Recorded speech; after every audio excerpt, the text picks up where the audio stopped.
まさかこんなことになるなんて。今日もいい天気ね。いい子だったね。トイプーちゃん。あ、リカちゃん。トイプーちゃんどうしたの？動物病院に行ってきたところなんだ。動物のお医者さん優しくてかっこよかったよ。憧れちゃう。あ、もしもリカちゃんが動物のお医者さんだったら。次の方どうぞ。トイプーちゃんが元気なくて心配ですね。見てみましょう。レントゲンしてスキャンして、結果はお怪我してます。エリザベスカラーをつけましょう。お薬も出します。ひまりちゃんよろしく。はい、ポチよいしょと。はい、よく頑張りました。なんて的確、そして優しい。さすがリカちゃん、いやリカ先生。あ、トイプーちゃんどこ行っちゃったんだ？みんなも探して。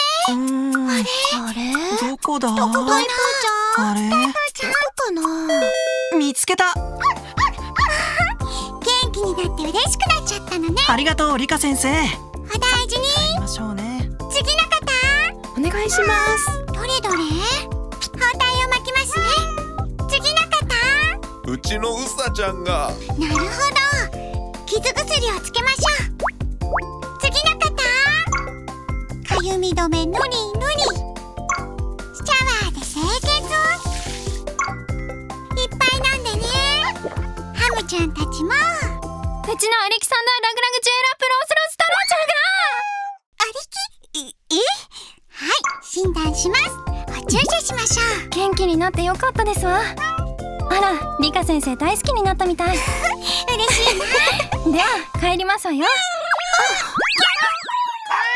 リカ先生。いやー、もらったお薬忘れちゃった。リカ先生。ハルトくん、どうしたの？